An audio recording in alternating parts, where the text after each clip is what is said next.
Entenda claramente a profundidade do buraco no qual você está metido. Comentário de Mário Persona. Quando a perseguição cessou, e aí veio um outro tipo de perigo, porque num momento Satanás se apresenta como o leão que ruge, o leão que quer destruir, mas no outro momento Satanás se apresenta como anjo de luz, aquele que parece ser de Deus. O Senhor se apresenta agora para eles como aquele que tem a espada aguda de 2 fios, no versículo 12 de Apocalipse 2, que é apta a discernir todos os propósitos do coração. E interessante que nessa época aqui, cessou a perseguição, mas ao mesmo tempo Constantino, o imperador romano, ele deve ter professado a fé cristã. Nós não sabemos se ele se converteu ou não, mas de qualquer maneira ele obrigou todo mundo a se batizar dentro do Império Romano. Então a fé cristã passou de perseguida a perseguidora, porque daí ela teve um lugar no governo. Aí os cristãos começaram a ter opinião dentro do Império Romano, começaram a ser respeitados. Foi aqui também que começaram a ser construídos os primeiros templos, porque os próprios pagãos questionavam que tipo de religião é essa que não tem templo. Então eles construíam templos também. Começou a ficar muito parecido com aquilo, com a religião do mundo. E não só isso, mas aqui ele fala que havia Antipas, que é uma fiel testemunha, obviamente um mártir. Ele foi morto entre vós, onde Satanás habita. Nós sabemos que a habitação de Satanás é o mundo. Satanás é o príncipe desse mundo. Então, quando a igreja, como um testemunho, casou-se com o mundo, ela passou a habitar onde Satanás habita. Quando ela deu os braços, né, andou de braços dados com o imperador romano e começou então a ter influência na política, nos negócios desse mundo, ela estava habitando no lugar que Satanás habita. E essa característica nós vemos hoje também, isso continua até os nossos tempos. Agora, uma outra coisa também que é bom lembrar aqui, é que o Senhor fala no versículo 13: eu sei as tuas obras e onde habitas, que é onde está o trono de Satanás, e retens o meu nome. Isso aqui é importante a gente entender. E não negaste a minha fé. O que é isso? Retens o meu nome e não negaste a minha fé. Historicamente, é nessa época que começaram a surgir hereges tentando contestar a divindade de Cristo, a pessoa de Cristo como Deus e homem.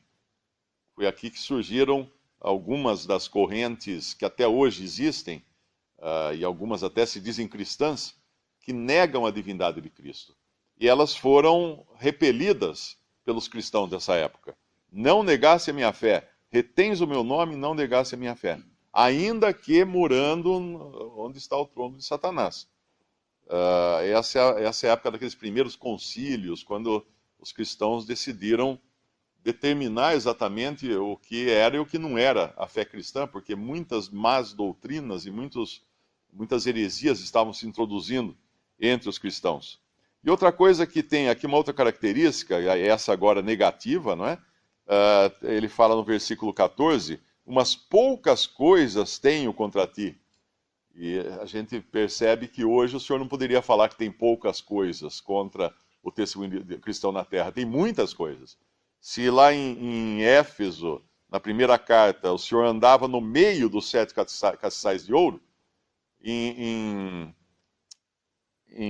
na última, que é Laodiceia, o Senhor está fora, porque ele fala: estou à porta e bato. Quem ouvir minha voz e abrir a porta, entrarei e cearei com ele.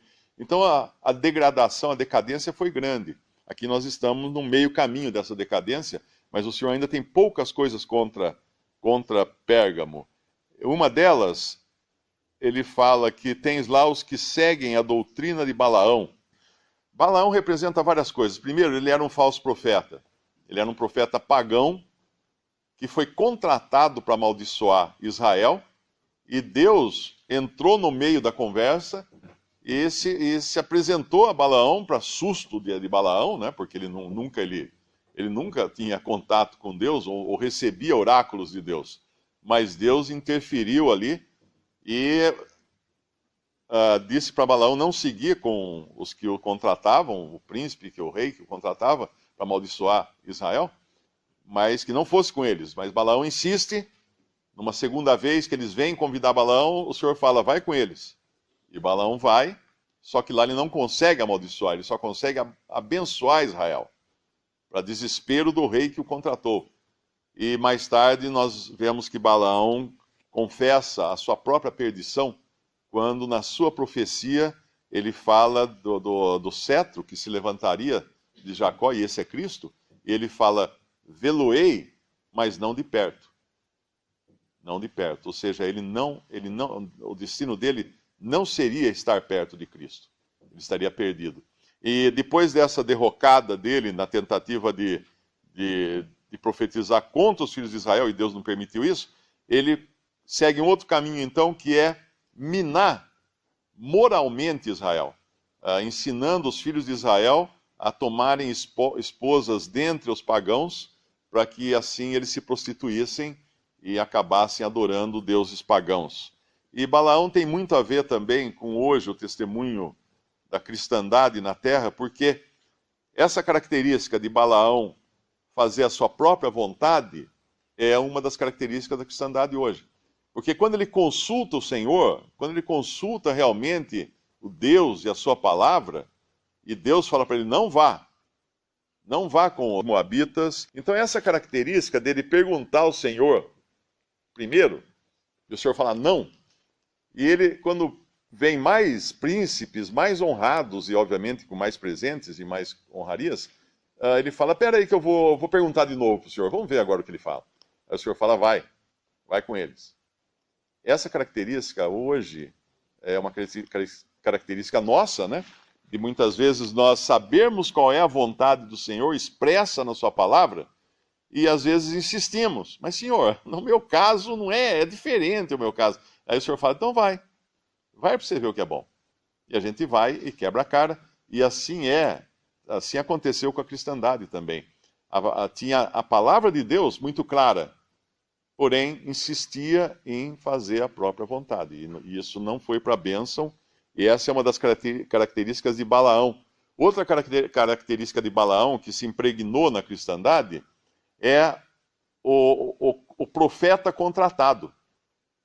Porque ele foi contratado para profetizar contra Israel, o que ele não consegue depois, pela intervenção de Deus. Mas hoje é uma característica dentro da cristandade, pessoas contratadas para pregar. Não só para pregar, mas para dar testemunhos. Não sei se todos sabem aqui que existem profissionais de testemunho. O sujeito era um bandido, um traficante, foi preso, se converteu, saiu da cadeia e tal. Aí ele começa a percorrer as diversas denominações, cobrando um cachê para dar um testemunho da conversão dele. E cobram bem caro para fazer isso. E as denominações pagam porque elas querem novidade, né? Elas têm que trazer alguma coisa nova para entreter as pessoas. E essa é a característica também do lugar onde está o trono de Satanás, que é o mundo. O mundo, ele tem que entreter as pessoas. Nós sabemos disso. Todo dia tem um entretenimento novo. Todo dia tem alguma novidade, alguma música nova, alguma dança nova, algum filme novo, algum livro novo. Todo dia tem que ter alguma coisa nova para a gente ficar entretido. E assim é a vida nesse mundo. E a cristandade acabou adotando o mesmo costume do mundo.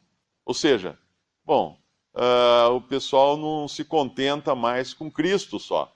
Então vamos inventar alguma coisa. Os jovens estão indo na balada, então vamos trazer a balada para cá. Vamos trazer a banda para cá, o show para cá, as luzes, a pirotecnia, para os jovens ficarem na igreja. Né?